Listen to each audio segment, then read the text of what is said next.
ఒక second one mic. మీరు వదిలేసేటప్పటికి 1771 కోట్లు మాత్రమే మిగిలాయి. వీళ్ళు రివర్స్ టెండర్లో పిలిచినప్పుడు 1548.13 కోట్లకి మేఘాకి ఇచ్చారు. సో వాళ్ళ పనులు చేపట్టకపో అప్పుడు వీళ్ళు దాదాపు 600 కోట్లు మిగిల్చామని డప్పాలు కట్టారు. ఇప్పుడు ఈ కొట్టుకుపోవడం వల్ల 20,000 కోట్ల నష్టం ఏర్పడింది. దీనికి బాధ్యత వహిస్తారు. మీరే ఫిక్స్ చేయాలి అంటే నేను అడిగేది సీరియస్గా అడుగుతున్నా.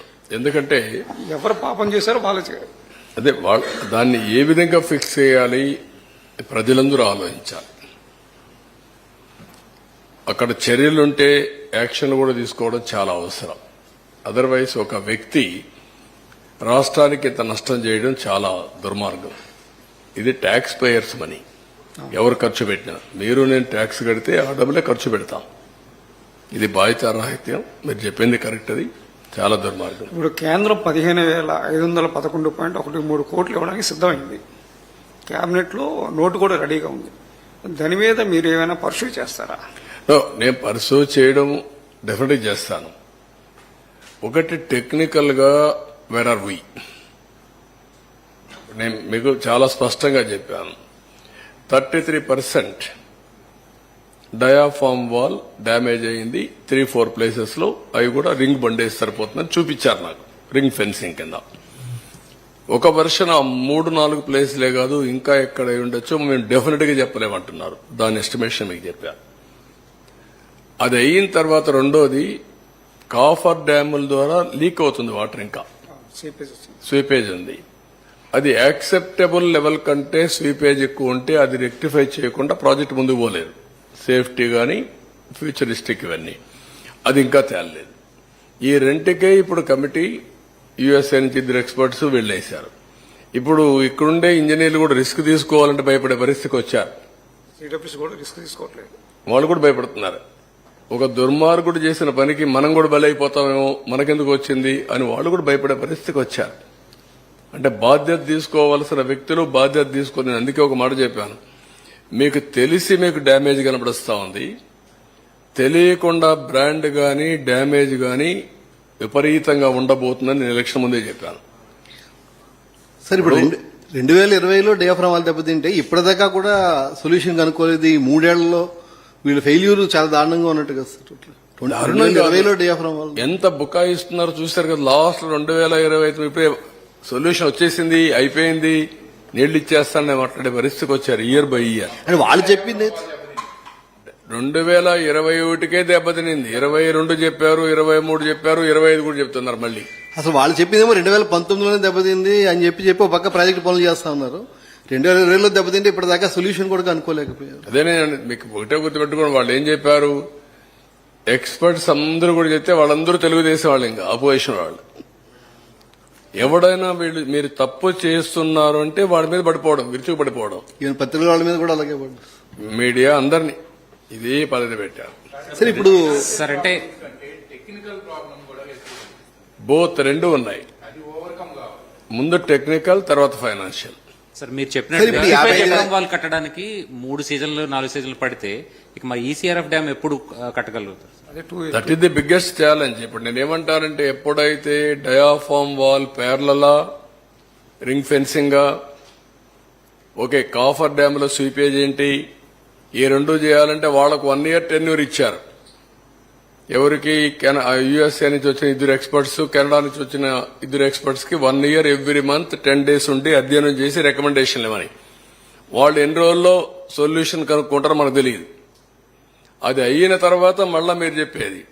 ఇక్కడ మీరు గుర్తుపెట్టుకోవాల్సింది, డిసెంబర్ నుంచి మే వరకే పనులు, జూన్ నుంచి డిసెంబర్ వరకు, నవంబర్ వరకు నో వర్క్స్. ఫ్లడ్ ఉంటుంది. ఫ్లడ్ ఉన్నప్పుడు పనులు లేవు. కాఫర్ డ్యామ్స్ పనిచేస్తుంటే మనకి స్పేస్ దొరికింది కదా సార్. కాఫర్ డ్యామ్స్ కూడా పాడయ్యాయి. ఇప్పుడు కాఫర్ డ్యామ్లు పోయినాయి, డయాఫామ్ వాల్ పోయింది. సార్ ఇప్పుడు 55,000 కోట్లు మన అంచనా సార్ డిపిఆర్ 2 మీరు 2019కి. ఇప్పుడు ద్రవ్యోళం ప్రకారం ఇన్ఫ్లేషన్ ప్రకారం 38% పెరుగుతున్నారు.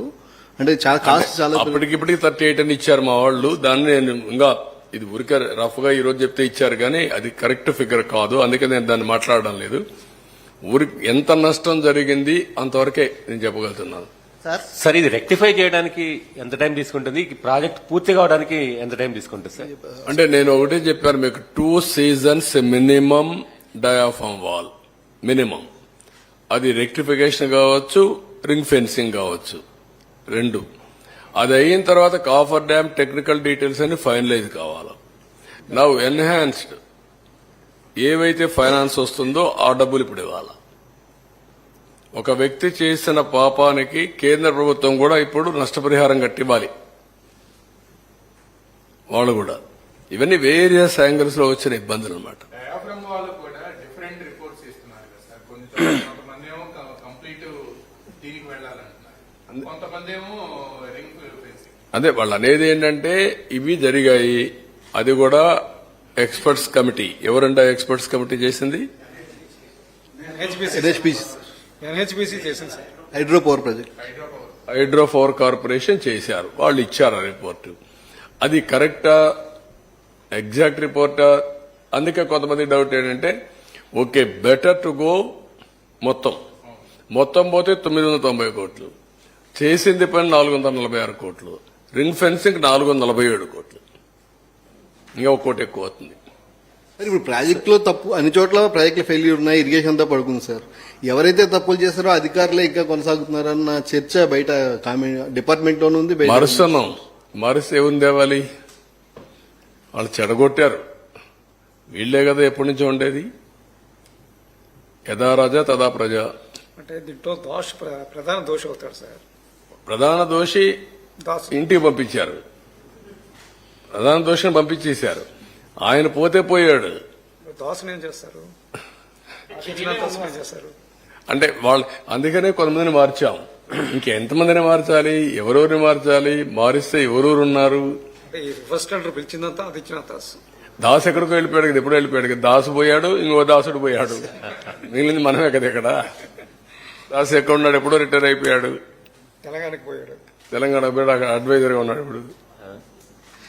సరే ఈ హైట్ మీద కూడా కొద్దిగా రివర్స్ టెండరింగ్ పిలిచింది ఆ సమయంలో పిలిచింది అతను. అప్పటి వరకు ఉన్నది ఇతను. ఇప్పుడు మొన్న ఉన్న అతను. ఇతను తీసేసి శశిభూషణ్ మళ్ళా తీసుకొచ్చారు. సార్ ప్రాజెక్ట్ హైట్ కి సంబంధించి కూడా ఒక డిస్ప్యూట్ ఉంది కదా సార్. దాది అదే రాజీ లేదు. అది 45.67 రావాల్సిందే. 45.72 రావాలి. 41.57 పెడుతున్నారు వీళ్ళు. అది యాక్సెప్టబుల్ కాదు. ఎత్తు తగ్గదు, కాంటూర్ తగ్గుతుంది. కంటూర్ ప్రస్తుతానికి వాళ్ళ ఉద్దేశం ఏంటంటే ముందు కట్టేసి తర్వాత పెంచాలి. ఆల్రెడీ కట్టేశారు కదా, మీ టైంలోనే కట్టేశారు కదా. అది ప్రాజెక్ట్ స్పిల్వే అయిపోయినాయి. ఇప్పుడు ఓన్లీ ఈసీఆర్ఎఫ్ కట్టాలి అంతవరకే. అది అయిపోతే నీళ్లు పెడతాం. నీళ్లు పెడితే ఆటోమేటిక్ ఇవ్వాలి. ఇప్పుడు ఈ ప్రాజెక్ట్ కాస్ట్ తోటి పాటు R&R కూడా పెరిగిపోతుంది కదా సార్ ఇన్ఫ్లేషన్ తోటి. పెరుగుతాయి కదా. అది ఎంత పెరుగుతుంది ఎస్టిమేషన్ సార్? ఇదే 30% 20% ఇన్ఫ్లేషనే కదా, అన్నిటికీ ఉంటాయి కదా. మనం అనుకున్న ప్రకారం వస్తాయి. పీడీఎఫ్ అన్ని వస్తాయి. R&R package plus land acquisition. Last 5 years